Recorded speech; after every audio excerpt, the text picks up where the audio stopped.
ఈ లూకా సువార్త 17వ అధ్యాయంలో ఈ 11 నుంచి 17 వచనాల్లో యేసుక్రీస్తు ప్రభువారు 10 మంది కుష్టు రోగుల్ని స్వస్థపరచడం గురించి అయితే ఈ సందర్భం మనం చూస్తాం. దీని నుంచి ఇది చదువుతున్నప్పుడు నాకు ఒక ఆలోచన వచ్చిందండి. పాత నిబంధనలో ఈ కుష్టు రోగులు స్వస్థత పొందినప్పుడు దేవుడు వారికి కొన్ని ఆచారాలు, కొన్ని పద్ధతులు అయితే పెట్టాడు. కొత్త నిబంధనకి అవి ఎందుకు లేవనేది ఈరోజు అయితే మనం వాక్యపు వెలుగులో నేర్చుకుందాం. ప్రియులరా, 10 మంది కుష్టు రోగులు. ఈ 10 మంది ఎవరు? అందులో ఈ ఒక్క అన్యుడు తప్పించి మిగిలిన 90 ఎక్కడ అని అడిగారంటే వాళ్ళందరూ ఎవరు? ఇశ్రాయేలులై ఉండొచ్చు. ఇశ్రాయేలులే కదా. ఈ ఒక్కడు మాత్రమే అన్యుడు. ఇక్కడ ఒక మంచి విషయం చెప్పమంటారా? భయంకరమైన రోగం వస్తే, కరువు వస్తే నీది ఆ క్యాస్ట్, నాది ఈ క్యాస్ట్ అని ఉండదు, నీది ఆ మాత్రం ఈ మాత్రం ఉండదు. ఈ కుష్ఠరోగం ఉన్నప్పుడు అందరూ సమానంగా చూశారండి. ఇక్కడ మామూలుగా అయితే ఇశ్రాయేలీలు ఈ సమరయులు కలుస్తారా? కలవరు. అంటే దెబ్బ పడితే కానీ బుద్ధి రాదు అన్నట్టుగా మనకు అర్థమైంది. సరే, యేసుక్రీస్తు ప్రభువారు సువార్త పరిచర్యలో అలా వెళ్తున్నప్పుడు ఏం జరిగిందంటే 10 మంది కుష్ఠరోగులు ఆయన దగ్గరికి వచ్చి 10 మంది కుష్ఠరోగులు ఆయన దగ్గరికి వచ్చి, ప్రభువా మమ్మల్ని కరుణించమని కేకలు వేసిరట. యేసుక్రీస్తు ప్రభువారు కరుణించమని కేకలు వేయగానే ఆయన కనికర పూర్ణుడు కాబట్టి, దయామయుడు కాబట్టి ఆయన వారిని చూచి, మీరు వెళ్ళి మిమ్మును యాజకునికి కనపరుచుకోండి అంటాడు అండి. అలా వెళ్ళి కనపరుచుకోమను అనగానే అలా వెళ్తున్నప్పుడు వాళ్ళు అలా వెళ్ళగానే ఆ త్రోవలను ఏమేరేటి వాళ్ళు శుద్ధులైరి అని పదం రాశారండి. గమనించారు ఆ మాటది? ఆ వాక్యం చూద్దాం. 12వ వచనం, మీరు వెళ్ళి మిమ్మును యాజకులకు కనపరుచుకొనుడని వారితో చెప్పిన. వారు వెళ్ళుచుండగా శుద్ధులైరి. వెళ్ళి మీరు యాజకులకు కనపరుచుకో అని చెప్పారండి యేసుక్రీస్తు వారు. అలా కనపరుచుకోమన్నప్పుడు అప్పుడు ఏం జరిగిందంటే శుద్ధులైనట్టుగా అయితే మనకి వాక్యంలో అయితే రాయబడుతుందండి కదా. ఈ శుద్ధులైన ఈ వాక్యం కనబడుతుంది. ఈ శుద్ధులైన తర్వాత ఏం చేయాలి? రోగం, కుష్ఠరోగం వచ్చినప్పుడు, పోయినప్పుడు పాత నిబంధనలో ఒక పద్ధతి ఉందండి. దేవుడు వారికి ఒక పద్ధతి పెట్టారు. ఏంటి ఆ పద్ధతి? ఒకసారి చూద్దాం. లేవియాకాండము 19వ అధ్యాయము. లేవియాకాండం నుంచి 19వ అధ్యాయాన్ని అయితే మనము చూద్దాం. 14వ అధ్యాయం, క్షమించండి. ఈ 14వ అధ్యాయం అంతా కూడా మనకేం చెప్తుందంటే కుష్ఠరోగులు శుద్ధులైతే వారు ఏ రకంగా మళ్ళీ పాలెంలోకి లేదా వారి ప్రజలతో కలిసి ఉండడానికి రావాలి. అలా వచ్చేటప్పుడు దేవుడు వారికి ఎలాంటి కానుక ఇమ్మన్నాడు అయితే మోషే వాళ్ళకి చాలా స్పష్టంగా అయితే చెప్పారు. యేసుక్రీస్తు ప్రభువారు ఆ స్వస్థత పొందిన వారితో అంటున్నారు, మీరు వెళ్ళి యాజకునికి చూపించుకోండి అని అన్నారండి. పాత నిబంధనలో కానుకలు ఎందుకు అవసరమయ్యాయి, ఈ కొత్త నిబంధనలో ఎందుకు అవసరత లేదు అనేది ఈరోజు దీని మీద అయితే మనము నేర్చుకోబోతున్నాం. 14వ అధ్యాయం 1 నుంచి చదువుతున్నాం. మరియు యెహోవా మోషేకి ఇలా సెలవిచ్చును, కుష్ఠరోగి పవిత్రుడిని నిర్ణయించిన దినమున వాని గురించిన విధి ఏదనగా యాజకుని యొద్దకు వాడిని తీసుకుని రావాలను, యాజకుడు పాలెం వెలుపలకు పోవాలను. యాజకుడు వారిని చూచినప్పుడు కుష్ఠుపడ బాగుపడి కుష్టి రోగిని విడిచిన ఎడల యాజకుడు పవిత్రత పొంద గోరువానికి సజీవమైన 2 పవిత్ర పక్షులను, దేవదారు కరణం, రక్తవర్ణం గల నూలును, హిస్సోపును తెమ్మని ఆజ్ఞాపింపను. అప్పుడు యాజకుడు పారు నీటిపైన మంటి పాత్రలో ఆ పక్షిలో ఒకదాన్ని చంపి ఆజ్ఞాపించి సజీవమైన పక్షిని, ఆ దేవదారు కరణను, రక్తవర్ణము గల నూలును, హిస్సోపును తీసుకొని పారు నీటిపైన చంపి ఆ పక్షి రక్తంలో వాటిని సజీవమైన పక్షిని ముంచి కుష్టి విషయమే పవిత్రత పొందగోరు వాని మీద 7 మార్లు ప్రోక్షించి వాడు పవిత్రుని నిర్ణయించి సజీవమైన పక్షి ఎగిరిపోయినట్లు దాన్ని వదిలివేయను. అప్పుడు పవిత్రత పొందగోరిన వాడు తన బట్టలు ఉదుకుని తన రోమంతటి క్షౌరం చేసుకుని నీళ్లతో స్నానం చేసి పవిత్రుడిగను. తర్వాత వాడు పాలెంలోనికి వచ్చి తన గుడారంలో వెలుపట 7 దినములు నివసింపవలను. పాలెంలోనికి వచ్చి, ఇప్పుడు పాలెంలో రావడానికి ఎంట్రన్స్కి ఇది అయిందండి. ఏది? 2 పావు రూపాయలు తీసుకొచ్చి దాన్ని చంపి ఒకదాన్ని విడిచిపెట్టాలట. ఇది వెలుపులో నుంచి లోపలికి రావడానికి, ఊర్లో రావడానికి. ఇప్పుడు ఊర్లోకి వచ్చిన తర్వాత 7 రోజుల తర్వాత ఏం చేయాలి చెప్తున్నాడు ఇక్కడ ప్రాసెస్ చూడండి. 7వ నాడు పాలెంలోనికి వచ్చి తన గుడారములో వెలుపడి 7 దినాలు నివసింపవలను. 7వ నాడు తన రోమంతటిని, తన తలను గొడ్డమును, తన కనుబొమ్మను క్షౌరం చేయించుకొలను. తన రోమమంతటిని క్షౌరం చేసుకుని బట్టలు ఉదుక్కుని అట్లా నీళ్లతో కడుక్కొని పవిత్రుడగను. 8వ నాడు వాడు నిర్దోషమైన 2 మగ గొర్రెపిల్లను, నిర్దోషమైన 1 ఏడాది ఆడ గొర్రెపిల్లను, నైవేద్యమును నూనె కలిపిన 3 10 గోధుమ పిండిని, 1 అర్ధసేరు నూనెను తీసుకుని రావాలను. పవిత్రపరచు యాజకుడు పవిత్రత పొందగోరిన మనుషుని వాటితో ప్రత్యక్ష గుడారం ద్వారము యెహోవా సన్నిధికి తీసుకుని రావాలను. అప్పుడు యాజకుడు 1 మగ గొర్రెపిల్లను, అర్ధసేరు నూనె తీసుకుని అపరాధ పరిహారార్థ బలిగా వాటిని దగ్గరికి తెచ్చి అల్లాడింపు అర్పణముగా యెహోవా సన్నిధిని వాటిని అల్లాడింపవలను. అతడు పాప పరిహారార్థ బలి పశువును, దహన బలి పశువును వధించు పరిశుద్ధ స్థలంలో ఆ గొర్రె పిల్లను వధింపవలను. పాప పరిహారార్థమైన దాని వలె అపరాధ పరిహారార్థమైనది యాజకుని తగును, అది అపరిశుద్ధము. అప్పుడు యాజకుడు అపరాధ పరిహారార్థమైన దాన్ని రక్తంలో కొంచెం తీసి పవిత్ర పొందగోరిన కుడి చెవి కొన మీదను, వాని కుడి చేతి బొటన వేలి మీదను, వాని కుడికాలు బొటన వేలి మీదను దాన్ని చమరవలను. ఇలా ఒక ప్రాసెస్ అయితే చెప్పాడండి. ఇలా ఒక విధానం అయితే చెప్పాడు. అంటే స్వస్థత పొందేగోరు వాడు, కుష్ఠరోగం విడిచిపెట్టిన వాడు ఏం చేయాలంటే, యాజకుడు నియమించినట్టుగా చేయాలంటే ముందు 2 పావుర పిల్లలు, దేవదారు కర్ర, ఈ సోపు, ఇవన్నీ ఇంకేం కావాలి, తర్వాత 2 గొర్రెలు మగ గొర్రె పిల్లలను అయితే తెమ్మన్నాడు. ఇవన్నీ ప్రాయశ్చిత అపరాధ పాప పరిహారార్థమైన ప్రాయశ్చితమైన బలిని అయితే చేయడానికైతే సిద్ధపడ్డాడు అని మనకు అర్థమవుతుంది. చూడండి, ఈ పాత నిబంధనలో చెప్పినట్టుగా ఈ బలిని అర్పించడం ఎందుకు అని అంటే, పాత నిబంధనలు చెప్పినట్టుగా ఎందుకు బలి అర్పించాలంటే శుద్ధి అయిన వాడి కోసం ఎందుకు చేయాలండి? పాత నిబంధన అంతా కూడా రక్త బలి లేకుండా శుద్ధి అయితే ఎక్కడ కూడా లేదు. మనిషిని సమాజానికి దూరం చేసింది కుష్ఠరోగం, పాపం కూడా అలాగే మనిషిని ఏం చేస్తుందండి, దూరం చేస్తుంది. కాబట్టి కుష్ఠాన్ని పాపానికి ప్రతీకగా అయితే మనం చూడొచ్చు. అర్థమవుతుందా? ఈ పాపానికి ప్రతీకగా అయితే మనం కుష్ఠాన్ని అయితే చూడొచ్చు. ఈ పాపము చేసినవాడు దేవుడు దూరం అయిపోతాడు, కుష్ఠున్నోడు ఊరుకు దూరం అయిపోతాడు.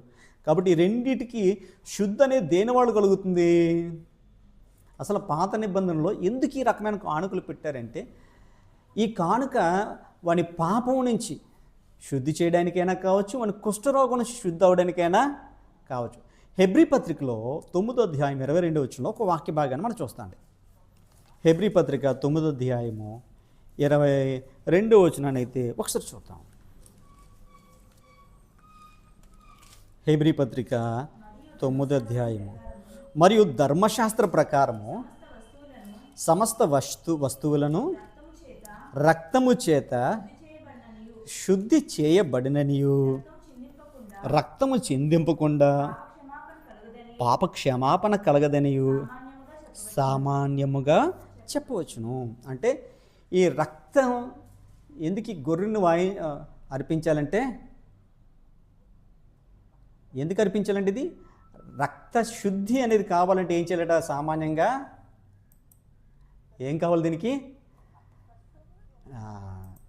ఈ బలి అనేది అయితే అర్పించాలి. అందువల్ల ఏం చేసినట్టే ఈ బలిని అయితే ఇవ్వడం జరుగుతుంది. కుష్టి నయమైన తర్వాత యాజకుని ఎదుట రక్త బలి అయితే ఏం చేయాలి? కుష్టి పోయినవాడు సమర్పించాలి. పాత నిబంధన తాత్కాలికం లాంటిది, నీడ లాంటిది. అసలైన ఛాయ ఎక్కడుంది? అసలు ఎక్కడుందంటే క్రీస్తులు ఉంది. ఛాయ ఏమో పాత నిబంధన. కాబట్టి ఈ బలులు, ఈ సమాధాన బలులు అండ్ అపరాధ పాప పరిహారార్థమైన బలులు, దహన బలులు, ఇవన్నీ క్రీస్తు బలికైతే ఒక సింబాలిక్గా అయితే కనబడుతున్నాయి. అందువలన పాత నిబంధనలో కుష్టిపోయిన లేదంటే ఇంకేమైనా పొరపాటు విషయంలో యాజకుడికి ఏం చేయాలంటే ఈ కానుకనైతే తీసుకెళ్ళి ఆయన దగ్గరికి వెళ్ళాలి. కానీ క్రొత్త నిబంధనలో ఇలాంటివన్నీ ఎందుకు లేవు అని అడిగితే దానికి కారణం, క్రొత్త నిబంధన అనేది ఈ జంతు బలుల చేత అర్పించవలసిన అవసరం లేదు. సదాకాలము యుగయుగములు నిలిచి ఒకే ఒక బలి యేసుక్రీస్తు ఏం చేశారంటే మన కొరకైతే అర్పించారు. ఆ బలి ఏ బలిది ఒకసారి చూద్దామా? ఇదే హెబ్రీ పత్రిక నుంచి 10వ అధ్యాయము 10వ వచనం చూద్దాం.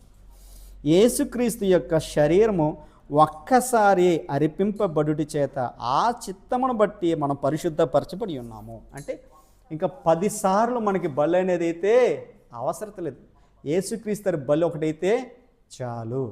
కాబట్టి ఈ పాత నిబంధనలో ఈ కుష్టు పొందిన వాడు ఏం చేయాలంటే కానుకలు సమర్పించు. ఈరోజు చాలామంది సేవకులు అనుకునేవారు ఏం చేస్తారంటే ఎవరికైనా స్వస్థత కలిగితే కానుకలు ఎక్స్పెక్ట్ చేస్తారు. ముఖ్యంగా స్వస్థత భక్తులు ఏం చేస్తారమ్మా? డోర్ తిని స్వస్థత భక్తులు స్వస్థత పొందిన తర్వాత ఏం చేస్తారంటే తెలుసండి, కానుకను సమర్పించమంటున్నారు. ఈ స్వస్థత భక్తులు ఏం చేస్తున్నారు? స్వస్థత పొందిన తర్వాత కానుకలు ఇవ్వండి అని అడుగుతున్నారా లేదా? దేవుడు నీకు మేలు చేస్తే ఏం చేయాలి? కానుక ఇవ్వండి దేవుడి సన్నిధికి అడగొచ్చా? ఇప్పుడు డాక్టర్ దగ్గరికి వెళ్తామండి, బాగోపోతే వాడు ముందే డబ్బులు కట్టించుకుంటాడు. ఫ్రీగా ట్రీట్మెంట్ చేశాక మీరు ఏదైనా ఇవ్వండి అంటే కృతజ్ఞత కలిగి ఉండొచ్చు. కానీ ఇక్కడ వీళ్ళు అడగడంలో అర్థం ఏమైనా ఉందా? యాక్చువల్గా ఈ పాఠానికి టైటిల్ పెడదాం అనుకున్నాను అండి, కృప మొదలైంది కానుక ముగిసాయంటే ఈ జనాలు ఇంకోలు అనుకుంటారు కదా, విశ్వాసులు ఎలా అనుకుంటారంటే ఈ కానుకలు ముగిసింటే కానుకలు ఏమైనా అసలు లేదు అనుకుంటారు. అసలే దేవుడి పనికి సేవకి ఇవ్వట్లేదు జనాలు ఏంటి. కానీ ఇలాంటి వాళ్ళు మాయ మాటలు మాత్రం భలే నమ్ముతారండి. ఈ డాక్టర్ అంటాడు ముందుగానే, మీరు ఈ ఆపరేషన్కి ఎంత ఖర్చు అవుద్ది, మీరు కడితేనే మీకు ఆపరేషన్ చేస్తున్నా, లేని చేయని అనేస్తారు. అలాగే కొంతమంది సేవకులు అంటారు నీ పని అయిపోయింది ముందు కానుకిచ్చి వెళ్ళిపోంటారు. కొంతమంది మాయగాళ్ళు ఉన్నారు కదా. కొంతమంది ఏం చేస్తున్నారంటే నీ పని అవ్వాలంటే మొదట కానుకిచ్చి వెళ్ళిపోండి అంటాడు. కానుకిచ్చేస్తే పని అయిపోద్దా అంటే విశ్వసిస్తాడు. ఆ రకంగా సరే పని జరుగుతుంది అనుకుంటున్నారు వాళ్ళు. వాస్తవం ఏంటంటే క్రొత్త నిబంధనలో ఇలాంటి వ్యాధి బాధల సమస్యల చేత పీడించబడుతున్నప్పుడు దాని నుంచి విడుదల పొందుకున్న తర్వాత కానుక అనేది అది మీ ఇష్టం, ఇవ్వచ్చు ఇవ్వకపోవచ్చు. ఎందుకు అసలు దాన్ని డిమాండ్ చేయలేదు? అసలు యేసుక్రీస్తు పోనీ కానుక తీసుకున్నారా? ఆయన దగ్గరికి 10 మంది కుష్ఠరోగులు వచ్చారండి. ఆ 10 మంది కుష్ఠరోగులు యేసు ప్రభువా మమ్మల్ని కరుణించి స్వస్థపరచమని అడిగారు. అలా స్వస్థపరచమన్నప్పుడు యేసుక్రీస్తు సరే మీరు వెళ్ళి యాజకునికి చూపించి యాజకుడు చెప్పిన కానుక సమర్పించమని అన్నాడు. అలా వెళ్తున్నప్పుడు 10 మంది స్వస్థత పొందారు, కానీ ఒక్కడు మాత్రం తిరిగి వచ్చాడు. ఆ వచ్చినవాడు ఎవడు? అన్యుడు. దీని గురించి నేను ఆదివారం పూర్తిగా మాట్లాడతాను కృతజ్ఞత కోసం. అందుకే ఇప్పుడు నేను దీని గురించి మాట్లాడలేదు. దీని పార్ట్ 2 ఆదివారం మాట్లాడుకుందాం. కృతజ్ఞత కోసం మాట్లాడదాం. అలా వచ్చిన వాడితో అంటున్నాడు, ఈ ఒక్కడే తప్పించి దేవుడు మహింపరిచిన వాడు ఎవడు కూడా లేడు అని అయితే అర్థమవుతుంది. సరే, ఇక్కడ పాయింట్ ఏంటంటే యేసుక్రీస్తు నువ్వు వెళ్ళి యాజకుడు చూపించుకో అన్నాడు, కానీ నువ్వు నాకు కానుక ఇవ్వని అయితే అనలేదు. యేసుక్రీస్తు ప్రభువారు చాలా మందికి వ్యాధుల్ని నయం చేశాడు. యేసుక్రీస్తుకి ఎవరో ఒకరు రోగం నయం చేశాడు చెప్పండి. దెయ్యం పట్టిన వారిని విడుదల చేశాడా? దయ్యం పట్టిన విడుదల చేశాడు. ఇంకేం చేశాడు చెప్పండి? రక్తస్రావం కలిగిన స్త్రీని విడుదల చేశాడు. ఇంకా చెప్పండమ్మా. చనిపోయిన లాజరును బ్రతికించాడు. దెయ్యాలు వెళ్ళగొట్టాడు. ఏంటి ఊచకాళ్ళు గలవారు ఊచేయగలను బాగు చేశాడు. పక్షవాయుగలను బాగు చేశాడు. జలోదర రోగం గలవాడిని బాగు చేశాడు. అంటే అనేకుల్ని పడక మీద ఉన్న పక్షవాయుగలను కూడా లేపాడండి. అనేకులను ఆయన బాగు చేసిన తర్వాత వారిలో ఏ ఒక్కరితోనైనా యేసుక్రీస్తు నువ్వు ఇక్కడ కానుక పెట్టు అని అయితే అడగలేదు. ఎందుకు అడగలేదు? పాత నిబంధనలు అయితే స్వస్థత పొందిన తర్వాత, కుష్ఠరోగం ఇచ్చిపోయిన తర్వాత యాజకుడు కానుక ఇవ్వాలని దేవుడు చెప్పాడు కాబట్టి అది రక్త అపరాధ బలి అర్పాలి కాబట్టి ఈ గొర్రెల్ని పావురాళ్ళని తీసుకొచ్చేవారు. కానీ క్రొత్త నిబంధనలో ఇంకా ఒకే సదాకాలం నుంచి బలి అర్పించాడు కాబట్టి ఇక బలి అవసరం లేదు. కాబట్టి ఇప్పుడు యాజకుడి దగ్గర కానుక తీసుకురావాల్సిన నెసెసిటీ అయితే లేదు. ఎందుకంటే యేసుక్రీస్తు వారు మనందరి కోసం బలి అర్పించి ఉచితంగా ఏం చేశాడట? ఆయన మనకి చేసేసాడు. ఇలా ఉచితంగా చేసినప్పుడు ఇప్పుడు క్రీస్తు కానుక అడిగినట్లయితే తన బలిని తానే తగ్గించుకున్నట్టుగా అయిపోద్దా లేదా? కాబట్టి యేసుక్రీస్తు సిలువపోయి మనకు కావాల్సినవన్నీ ఏం చేశాడట? చెల్లించాడు. మన మీద రుణముగాను అపరాధంగాను ప్రతి పాపమును శాపమును చేయవ్రాతను తుడిచివేసి వాటిని అన్నిటి ఎత్తివేసి అడ్డం లేకుండా చేశాడు కదా. కాబట్టి ఇంకా అవన్నీ మనకు ఉచితం. యేసుక్రీస్తు మనకి ఏంటంటే అన్నీ కూడా ఉచితమే. కాబట్టి మనము నయమైనప్పుడు భూమిపై కానుక పెట్టి దేవుని ప్రసన్నం చేసుకోవాలన్న అవసరం అయితే ఇప్పుడు అలా లేదు. యేసు బలి దానికి సరిపోయింది కాబట్టి. సరే, అయితే అలా అంటాం. ఇప్పుడు యేసుక్రీస్తు వారు కొత్త నిబంధన ఆయన రక్తం చిందించినప్పుడు స్టార్ట్ అయిందా? రక్తం చిందించక ముందే స్టార్ట్ అయిందా? ఆయన ప్రాణం పెట్టాక కొత్త నిబంధన అనేది ఏమైంది? స్టార్ట్ అయింది. అంతకు ముందు అయితే లేదు. కాబట్టి ఆయన అప్పటి వరకు ఎందులో ఉన్నాడు? పాత నిబంధన ఆయన కూడా ఫాలో అవ్వాలి. పాత నిబంధన ఫాలో అవ్వాలి. కాబట్టి ఆయన ఏం చేసినట్టే ధర్మశాస్త్రంలో రాయబడినట్టుగా, లేవ్యాకాండాలు చెప్పినట్టుగా, మోషే చెప్పినట్టుగా నువ్వు యాజకుని దగ్గరికి వెళ్ళి ఏం చేయాలట? కానుక సమర్పించమన్నాడు. ఎందుకంటే అప్పటికే ధర్మశాస్త్రం ఏం చేసిందండి? అమలు ఉంది. యేసుక్రీస్తు ధర్మశాస్త్రాన్ని ఇంకా రద్దు చేయలేదు. యేసు చేస్తున్న అద్భుతాలు, యేసు చేస్తున్న కార్యక్రమాలను చూసి అక్కడ ఉన్న వారందరూ ఏం చేసినట్టే యాజకులందరూ వచ్చి తనని మెస్సీగా అర్థం చేసుకుంటారని ఆశపడ్డారు. అసలు ఆయన ఎందుకు కానుకలు ఎక్స్పెక్ట్ చేయలేదు? ఒకటి, ధర్మశాస్త్రాన్ని నెరవేర్చడానికి వచ్చాడని తెలుసుకోవాలని. రెండోది ఏంటిది? రెండోది దేనికోసం అండి? ఈయన నేనే మెస్సీ అని జనాలు తెలుసుకోవడంలాగా ఏం చేశారంటే ప్రజలు అర్థం చేసుకుంటే చెప్పి ఆయన వాళ్ళ దగ్గర కానుకలు అయితే తీసుకోలేదు. మూడోది ఏం చెప్పమంటారా? అసలు యేసుక్రీస్తునందు ఇప్పుడు మనకు అన్నీ ఏం చేశారండి? ఉచితంగానే చేశాడు కదా. ఇప్పుడు సిలువ బలితో ఈ మిగతా కానుకలు, కుష్ఠరోగు బాగుపడినా ఇంకే రోగం, అపవిత్ర బలులు ఇంకా అర్పించిన అవసరం లేదు. కాబట్టి అవన్నీ కూడా ఏమైపోయింటే చెల్లా చెదిరైపోయాయి. చూడండి, మత్తయి సువార్త నుంచి 27వ అధ్యాయం 51 వచ్చింది చూద్దాం. మత్తయి సువార్త నుంచి 27వ అధ్యాయము 51 వచ్చిన అయితే చూద్దాం. దేవాలయపు తెర పైనుండి కింద వరకు రెండుగా చిరిగిపోయింది. ఆ రెండుగా చిరిగిపోయిందంటే దాని అర్థం ఏంటంటే ఇక ధర్మశాస్త్రం అనేది రద్దు చేయబడింది. రద్దు చేయబడిన తర్వాత ఆయన చనిపోయినప్పుడు అండి ఈ సంగతి. ఎప్పుడు జరిగింది అది? ఆయన శిలువ మీద ప్రాణం పెట్టినప్పుడు, నా దేవా నా దేవా నీ వేళ నా చేయి విడిచితో అని చెప్పి, ఇదిగో దేవా నీ చేతికి నా ఆత్మను అప్పగించుకున్నా అన్నప్పుడు ఏం చేసినట్టే ఇంకా తన ప్రాణం అయితే వదిలేసినప్పుడు ఆ దేవాలయపు తెర పైనుండి కింద వరకు చిరిగిపోయింది. పెద్ద భూకంపం వచ్చింది కదా, బండలు బద్దలై ఇలాంటి కాన్సెప్ట్ తెలుస్తుంది. సరే, ఇక్కడ పాయింట్కి వచ్చేది మనం నేరుగా ఇంకా లాగ్ చేయకుండా. అంటే ధర్మశాస్త్రం అనేది అప్పుడు రద్దయింది. ధర్మశాస్త్రం రద్దయిన తర్వాత ఇక మళ్ళీ దేవునికి ప్రత్యేకంగా కానుకలు సమర్పించాల్సిన అవసరం అయితే అప్పుడు ఉంటుందా? ఉండదు. సరే, ఇప్పుడు క్రొత్త నిబంధనలో ఇలాంటివి ఏవన్నీ జరిగితే కానుకలు సమర్పించకూడదా? ఎందుకంటే అవన్నీ ఉచితం కదా. ఇప్పుడు చాలామందిని యేసుక్రీస్తు స్వస్థపరిచారు. అపోస్తులు కూడా చాలామంది స్వస్థపరచలేదా? పేతురు స్వస్థపరిచారు, పౌలు స్వస్థపరిచారు.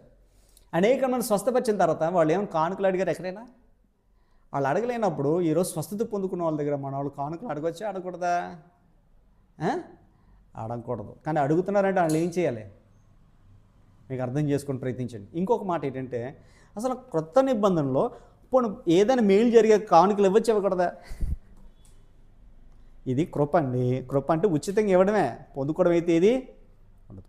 ఇలాంటి టైంలో కానుక దేవుడికి ఏమి ఇవ్వాలి మరి చెప్పండి? మేలు ఏదో పొందుకున్నావు, దేవుని వల్ల ప్రతిఫలం ఏదో పొందుకున్నావు, దేవుని వల్ల లాభాన్ని అయితే ఎందుకు స్వీకరించలేదు. అలా పొందుకున్నప్పుడు మనం దేవుడికి ఏం సమర్పించాలి? ఏం సమర్పించలేము? ఊరి మీద తిరిగేది అంటారా? ఫ్రీగా ఉందా అంటారా? ఏం చేద్దాం అసలు? యేసుక్రీస్తు ప్రభు వారు కానుకే తరగలేదు, కానీ చాలా విషయాలు చెప్పాడు. మీ జీవితంలో మేలు జరిగినప్పుడు, మీ జీవితంలో ఏదైనా అయినప్పుడు మీరు ఎలా ఉండాలి అంటే దాని గురించి క్రొత్త నిబంధన మనకి చాలా విషయాలు నేర్పిస్తుంది. చూడండి, వ్యభిచారం మంది పట్టబడిన స్త్రీతో అంటున్నాడు, ఆమెను శిక్షించాలన్నప్పుడు యేసుక్రీస్తు అన్నారు, అమ్మాయి ఎవరు నీకు శిక్ష విధించలేదు అంటే నేను విధించను. లేదు అంది. అప్పుడు నేను విధించను, వెళ్ళి పాపం అయితే చేయదని. అంటే క్షమ దొరికిన తర్వాత దేవుడు ఉద్దేశాలు నెరవేర్చడానికైతే సిద్ధపడాలి. Point number 1. పాయింట్ నెంబర్ 2 ఏంటంటే అలా సిద్ధపడాలంటే మనం ఏం చేయాలి? మన హృదయాన్ని దేవునికైతే ప్రభువుగా ఆరాధించడానికైతే ఆయనకి ఇచ్చేయాలి. 51వ కీర్తన 17 చూద్దాం. 51వ కీర్తన 17 చూద్దాం. 51వ కీర్తన 17 చూద్దాం. విరిగిన మనసే దేవునికి ఇష్టమైన బలులు. దేవా అమ్మా, విరిగి నలిగిన హృదయము నీవు అలక్ష్యమైతే, విరిగి నలిగిన హృదయము దేవునికైతే ఇంకా వాళ్ళట ఇష్టమైనది. విరిగి నలిగిన హృదయం దేవునికి ఇష్టమైనది. సరే, మన పాయింట్లోకి వెళ్దాం. అంటే పశ్చాత్తాపంతో కూడుకున్న హృదయం దేవుడికైతే కావాలి. ఇప్పుడు దేవుడికి ఏమివ్వాలి? నువ్వు కానుకగా పశ్చాత్తాపంతో కూడుకున్న నీ హృదయాన్ని ప్రభుకైతే ఇవ్వాలి. మరి ఇస్తారా? హృదయంలో దేవుడికి చోటైతే మిగతా అన్నిటికీ మనం ఏం చేస్తామండి? చోటైతే ఇస్తాం లేదా? రైట్. ఇంకొక మాట మనం చూద్దాం. ఏం చేద్దాం తర్వాత? హెబ్రీ పత్రిక 13వ అధ్యాయము 15 నుంచి చూద్దాం. హెబ్రీ పత్రిక 13వ అధ్యాయం 15 నుంచి చూద్దాం. హెబ్రీ పత్రిక 13వ అధ్యాయం 15 నుంచి చూద్దాం.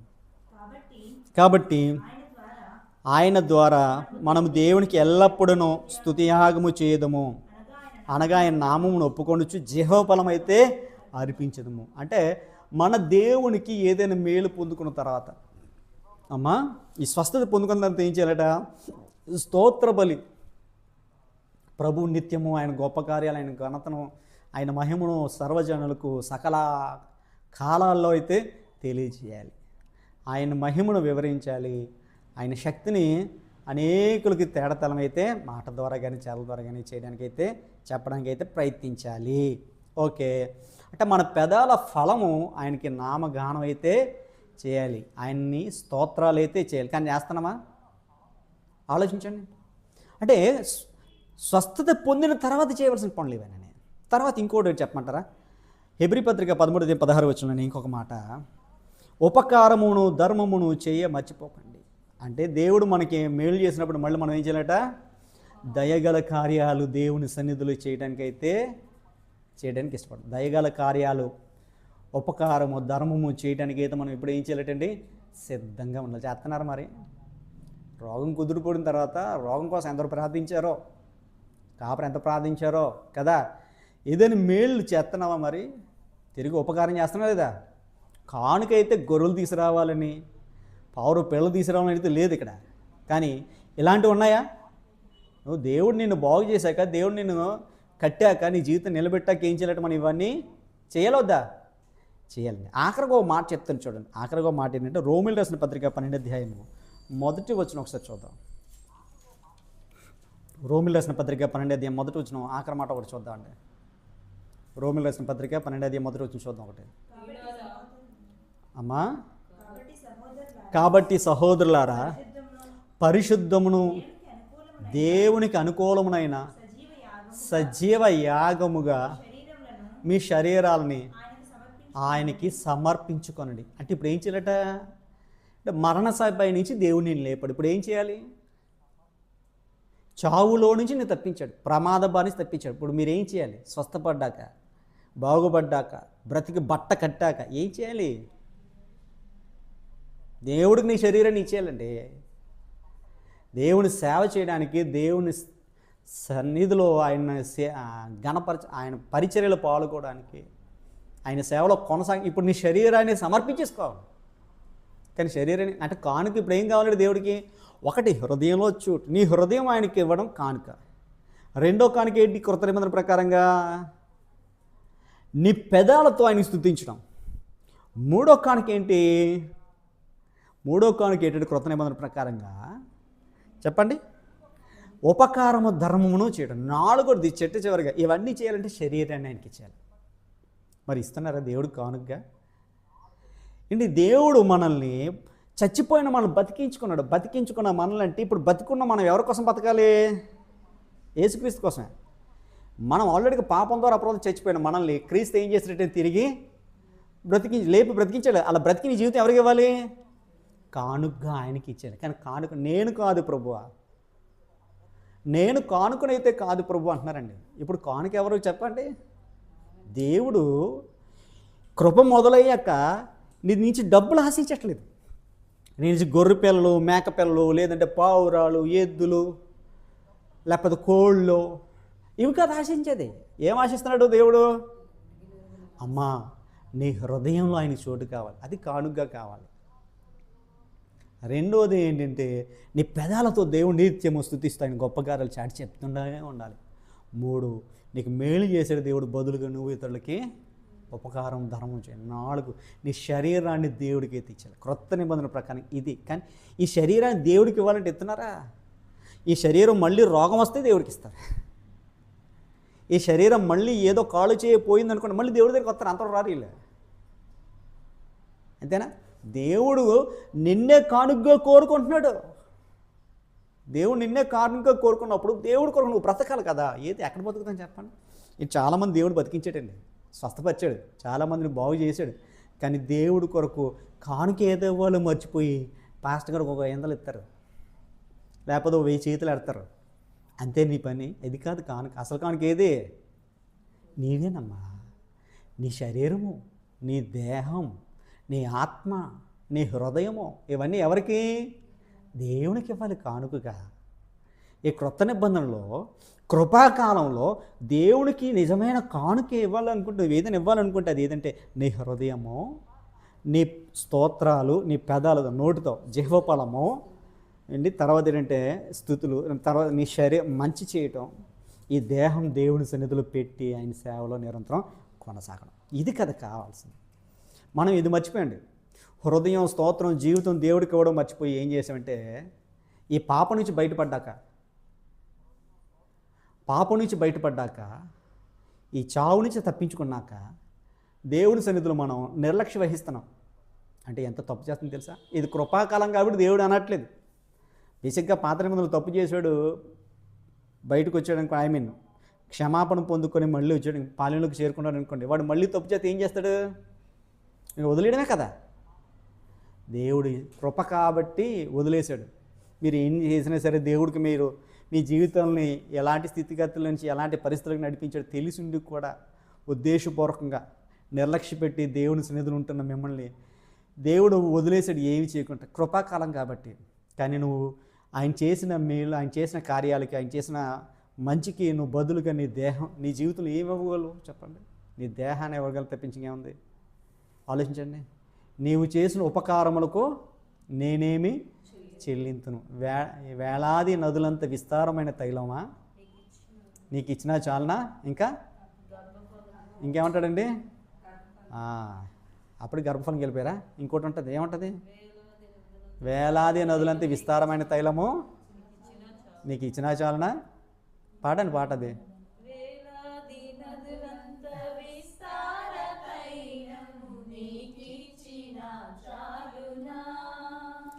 గర్భఫలమైన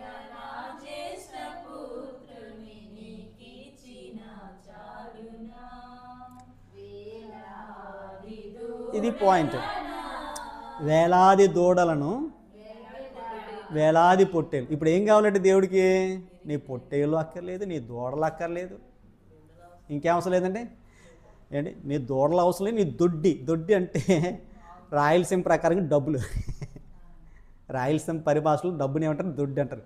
నీ దొడ్డి అక్కర్లేదు, నీ దూడలు అక్కర్లేదు, నీ పొట్టేళ్ళు అక్కర్లేదు, నీ పైసా అక్కర్లేదు. ఏం కావాలి? ఏం కావాలండి?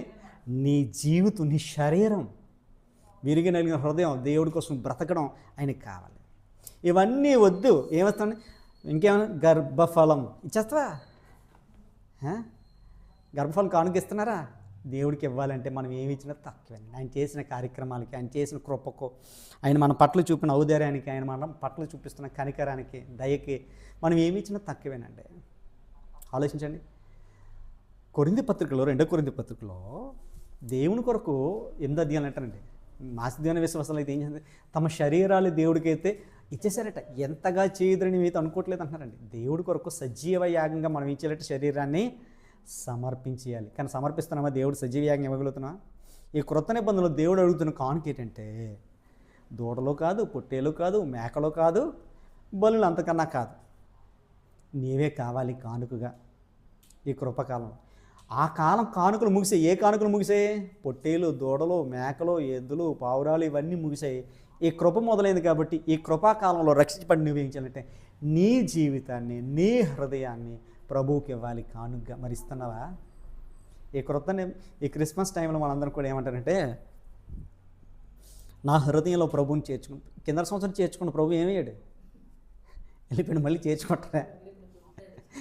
మళ్ళీ ఇప్పుడు క్రిస్మస్ సందేశాలు అన్నీ ఎలాగ ఉంటాయి? యేసు ప్రభు నీ హృదయంలో పుడితే అయితే నిజమైన క్రిస్మస్. వీళ్ళు తెల్లిపోయిన వాళ్ళండి.